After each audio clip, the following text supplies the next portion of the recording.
तो ये जो है यहाँ पे हमने जो है इंपॉर्टेंस देखा किसी भी नहर के बर्म का।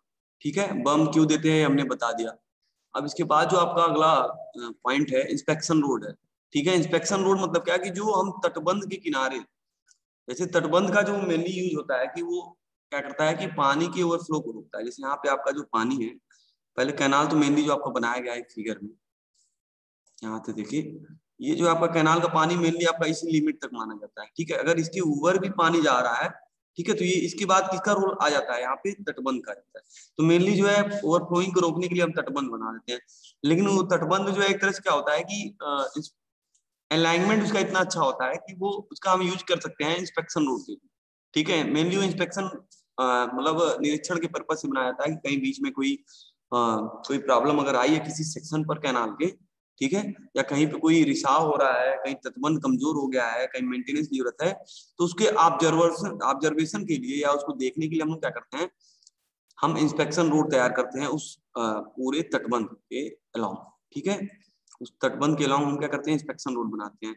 तो ये जो इंस्पेक्शन रोड होता है क्या होता है, एक तरह से निरीक्षण मार्ग होता है या सेवा मार्ग में भी इसको यूज करते हैं ताकि जो है आवागमन जो है उस पर हो सके। लेकिन अगर हम आवागमन के लिए भी इसको यूज करते हैं तो कहीं ना कहीं हमें इस लिमिट तक रखना है कि उसपे कोई हैवी व्हीकल जो है आने जाने की अनुमति न दी जाए। ठीक है, वो कार जा सकता है, सिंपल जो है गाड़ी जा सकती है, 2 पहिया 4 पहिया।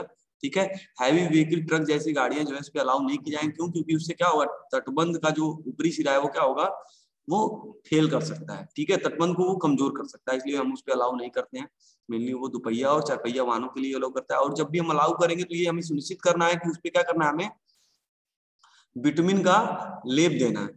ठीक है, जिस तरह से हम रोड प्रॉपर प्रिपेयर करते हैं उस रोड को हम प्रिपेयर करेंगे। और साथ ही साथ हमें ये ध्यान देना है कि साइड में आपका क्या है, एक डावला हम बनाएं ताकि जो है वो क्या करे, उसको सपोर्ट प्रदान कर पाए। ठीक है, तो ये जो है इंस्पेक्शन रोड को देने का कारण है। अब इसके अलावा काउंटर बर्न। अब यहाँ पे देखिए ध्यान से कि जो आपका इंस्पेक्शन रोड है, रोड यहाँ पे डावला का हमने जो है बताया आपको। ठीक है, अब इसके बाद जो है यहाँ पे देखिए काउंटर बर्न बनाया गया है। काउंटर बर्न क्या करता है कि एक कह सकते हैं कि तटबंध नहर के पानी को रोकता है। ठीक है, और जो आपका ये जो सैचुरेशन लाइन है, जैसे मान ली पहले यहाँ था, ठीक है, फिर यहाँ पे गया होगा। ठीक है, लेकिन अभी एक लाइन ऐसी एक कंडीशन ऐसी आती है कि जब ये इसके सिरे को जो है बाहरी टो को छूने वाला होता है, और ये जो स्थिति होती है ये जो है एक कैनाल के तटबंध के लिए भयावह स्थिति होती है, जिसकी वजह से वो क्या हो, वो टूट सकता है। ठीक है, तो इस चीज से बचने के लिए हम क्या करते हैं, यहाँ पर हम काउंटर बर्म देते हैं, अतिरिक्त मिट्टी का भराव कर देते हैं उसके बाहरी सिरे के टो पर। ठीक है, तो यहाँ पर जो अतिरिक्त मिट्टी दी जाती है वो उस सेचुरेशन लाइन को बाहर जाने से रोकती है, जिसकी वजह से वो एम्बैंकमेंट क्या हो, फेल ना हो पाए। ठीक है, तो उसके लिए हम क्या करते हैं, 0.5 मीटर का हम कवर दे देते हैं। ठीक है, ये क्या करता है, उस तटबंध को स्थिरता प्रदान करता है। ठीक है, यहाँ पर क्या करते हैं, इसके बाहरी आवरण पे यहाँ मिट्टी का ढेर लाकर क्या करेंगे, इकट्ठा कर देंगे। इसकी चौड़ाई कितनी होगी, 0.5 मीटर होगी। ठीक है, अतिरिक्त चौड़ाई हम देते हैं 0.5 मीटर का। तो ये होता है आपका काउंटर बर्म। अब इसके अलावा डावला। डावला क्या होता है, जो निरीक्षण सड़क के, तो इसको हम बता दे रहे हैं, बार बार बता रहे हैं, निरीक्षण सड़क के चलने वाले यातायात और मनुष्य को नहर में गिरने से बचाने के लिए तटबंध के शीर्ष पर नहर की ओर मिट्टी का डोला बना दिया जाता है। ठीक है, जैसे यहाँ पे देखिए आपको जो है कोई गाड़ी अगर जा रही है इस लाइन में, तो ऐसा ना हो कि यहाँ से डायरेक्टली अंदर चला जाए। ठीक है, तो ये इसके लेवल्स क्या होता है, यहाँ पे एक डोला हम बना देते हैं। एक समझ लीजिए कि आप जो है अतिरिक्त 0.5 से 0.60 मीटर या 2 मीटर के ऊंचाई तक का क्या करेंगे, 0.5 मीटर तक का ऊंचाई का क्या करेंगे, हम लोग एक दीवार की तरह बना देंगे ताकि जो है गाड़ी अंदर जो है उस नहर में न जाके गिरे। ठीक है, इसके अलावा बैरोपिट। अब बैरोपिट क्या करता है कि उधार के लिए हुई मिट्टी, एक तरह से कह सकते हैं हम, जो है जो मिट्टी आपकी होती है उस मिट्टी को हम क्या करते हैं, कहीं बाहर से जो इकट्ठा करते हैं। ठीक है, जब नहर पूर्ण भराव में हो, जब नहर पूर्ण भराव या आंशिक स्थिति बनाई जाती है, तब नहर की खुदाई से प्राप्त मिट्टी नहर के तटबंध बनाने के लिए पर्याप्त नहीं होती। ठीक है, हो सकता है कि हम जो है जो नहर बना रहे हैं उसको जो है हमें वहां पर भराव ज्यादा हो। ठीक है, तो ऐसी अवस्था में क्या होता है, हमें कहीं बाहर से मिट्टी लेकर आना पड़ता है। ठीक है, उस मिट्टी को क्या करेंगे, जहाँ गड्ढा ज्यादा है वहां पर क्या करेंगे, भर के हम लेवल को मेंटेन करेंगे, अनुलम ढाल को मेंटेन करेंगे, नहर को तैयार करेंगे। तो जो हम बाहर से मिट्टी लाकर इकट्ठा कर रहे हैं वो क्या कहलाता है, वो कंडीशन क्या कहलाता है, बैरोपिट कहलाता है। ठीक है, तो हम इसके लिए क्या करते हैं, कहीं दूर पे स्थित कोई गड्ढा बना लेते हैं, मिट्टी जो है, अब मिट्टी क्या करें, इकट्ठा कर लेंगे। ठीक है, उस मिट्टी का प्रयोग कर लेंगे नहर को तैयार करने के लिए। इसके अलावा जो है अतिरिक्त बंध है आपका, अतिरिक्त बंध स्पाइल बैंक। स्पाइल बैंक क्या होता है आपका, जब नहर खंड पूर्ण कटाव या आंशिक कटाव में बनाई जाती है तब नहर से खुदाई के उपरांत प्राप्त मिट्टी तटबंध बनाए जाते हैं। ठीक है, जैसे मान लिया हम कोई नहर बना रहे हैं तो तटबंध मैंने बताया था आपको कि जब कटिंग करके बनाएंगे तो जो मिट्टी एक्स्ट्रा आएगी क्या करेंगे, उसका हम एम्बैंकमेंट में प्रयोग कर लेंगे। ठीक है, एम्बैंकमेंट तैयार करने में जैसे मान लीजिए आप जो है नहर बना रहे थे, यहाँ से मिट्टी निकाला और इस मिट्टी को क्या किया आपने, मिट्टी का फर्दर जैसे इतना सेक्शन से आपने मिट्टी निकाला, अब इस मिट्टी को क्या किया यहाँ पे लगा दिया, इसका बैंक आपने बना दिया। इसके बाद भी मिट्टी बच जाती है तो क्या करेंगे आप, ड्रेन के दूसरे साइड में क्या करेंगे, स्पाइल बैंक इमरजेंसी यूज के लिए जो है आप यूज कर सकते हैं। तो ये होता है आपका स्पाइल बैंक। ठीक है, बैरोफिट एंड स्पाइल बैंक।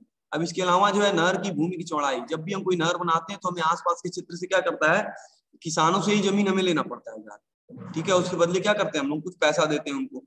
तो ये होगा नहर की भूमि की चौड़ाई, जो निश्चित चौड़ाई हमें चाहिए पूरे कैनाल सिस्टम को स्टेब्लिश करने के लिए, वो जो है हम क्या करते हैं, उस आसपास के क्षेत्र जो अलाइनमेंट होगा उसके लिए क्या करेंगे, हम अपनी जमीन को क्या करेंगे, लीज पे लेंगे। चाहे निर्माण के लिए ही जो है हम कोई जमीन को क्या करेंगे, किसी का जमीन जो है हम लीज पर लेंगे, उसका हम क्या करेंगे, उसके बदले हम उसको पैसा देंगे। ठीक है, तभी तो वो अपनी जमीन देगा। अब इसके अलावा जो है नाली और ड्रेन क्यों बनाते हैं, ताकि जो इंस्पेक्शन रोड का पानी है, डौला या इंस्पेक्शन या उसके स्लोप से होता हुआ जो पानी होगा क्या होगा, ओवरफ्लो होगा, वो क्या करेगा, किसी नाली में जाकर मिल जाएगा उसको। हम क्या करते हैं, उसके लिए हम ड्रेन बनाते हैं। यहाँ पर फिगर अगर आप देखेंगे, यहाँ पर देखिए जो है ये पानी जो बहता हुआ क्या होगा, बहता हुआ इस ड्रेन में जाकर यहाँ पे गिरेगा और यहाँ से क्या होगा, आगे की तरफ बढ़ जाएगा। ये ड्रेन दोनों साइड में बनाए जाते हैं। ठीक है, अब इसके अलावा जो लास्ट पॉइंट है आपका तल पत्थर। ठीक है, तल पत्थर या बेडवार कहते हैं। जैसे मान लीजिए अब हम कोई नहर हम बना रहे हैं। ठीक है, जब भी हम कोई नहर बनाते हैं तो हमें ये पता होना चाहिए ना कि कितनी गहराई पर बनाया गया है। ठीक है, एक बार नहर मान लो मैंने कह दिया 2 मीटर का बनाना है। ठीक है, तो 2 मीटर का हमने बना के तैयार कर दिया। अब 2 मीटर बनाने के बाद हमेशा 2 मीटर तो रहेगा नहीं, हो सकता है कि साल भर बाद उसमें से यहाँ पे इतनी मिट्टी जम जाए। ठीक है, ये जो मान लीजिए आपने 2 मीटर का नहर बनाया है, इसकी गहराई जो है 2 मीटर है यहाँ तक। ठीक है, अब 2 मीटर गहराई जब आपने बनाया तो यहाँ पे हो सकता है साल भर बाद क्या हो, यहाँ पे जो है सिल्ट आकर इकट्ठा हो जाए। अब जब सिल्ट आकर इकट्ठा हो जाएगा इस गहराई तक, मान लीजिए इतना सिल्ट जमा हो गया इसमें। ठीक है, अब सिल्ट जब जमा हो जाएगा तो आपको क्या करना है, अब सिल्ट को बाहर निकालना है।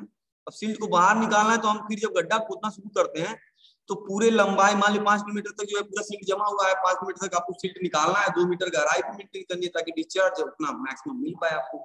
इसके लिए हमने डिजाइन किया था। तो हम कैसे जानेंगे कि कितनी गहराई तक हमें गड्ढा करना है, हर जगह तो फीता लेकर आप गहराई मापेंगे नहीं कि इतनी गहराई पे जो है 2 मीटर हो रहा है कि नहीं हो रहा है। ठीक है, तो इतना समय नहीं है। तो इसके लिए हम क्या करते हैं, हम लोग जो है जब हम नहर तैयार कर रहे होते हैं तो उसकी तली जब हमें प्राप्त हो गई, मान ली 2 मीटर हमने जो है गहराई प्राप्त कर ली, यहाँ तक जो है पता चला आपको कि आपने जब गड्ढा बनाया तो वहां पे 2 मीटर आपको यहाँ तक मिल गया। तो फिर क्या करेंगे, इसकी एक जो है निशानी के लिए हम क्या करते हैं, यहाँ इसके आधार पे हम रेगुलर इंटरवल पे क्या करते हैं, बेड बार डालते हैं। बेड बार मतलब क्या, पत्थर का एक टुकड़ा डाल देते हैं जिसकी साइज होती है 1 × 1.25, 1 × 1.25 मीटर के जो है लंबाई चौड़ाई का एक जो है रेक्टेंगुलर जो है पत्थर या चिनाई का पत्थर जो है हम उसकी तली में रेगुलर इंटरवल पे 1-1, 2-2 किलोमीटर पे हम डालते जाते हैं। ठीक है, अब डालने का फायदा क्या होगा कि भविष्य में कभी आप फिर जो आपको उस तल को फिर मेंटेन करना हो, सिल्ट को हमें रिमूव करना हो उस नहर से, तो क्या करते हैं हम लोग उस तली के रेफरेंस लाइन मानते हुए उसी लेवल तक हम जो है गड्ढा खनेंगे, नहीं तो हमें पता ही नहीं चलेगा किस लेवल तक गड्ढा करना है। ठीक है, तो ये जो है रोल होता है बेड बार। तो ये कुल मिलाकर हमने जो है 10 पॉइंट यहाँ पे डिस्कस किया है अलग अलग, जिसमें हमने जो है तल पत्थर बेड बार के बारे में भी डिस्कस किया लास्ट में, ये भी इंपॉर्टेंट टर्म है। अब इसके अलावा जो है हम इसके बाद पढ़ेंगे कैनाल की लाइन।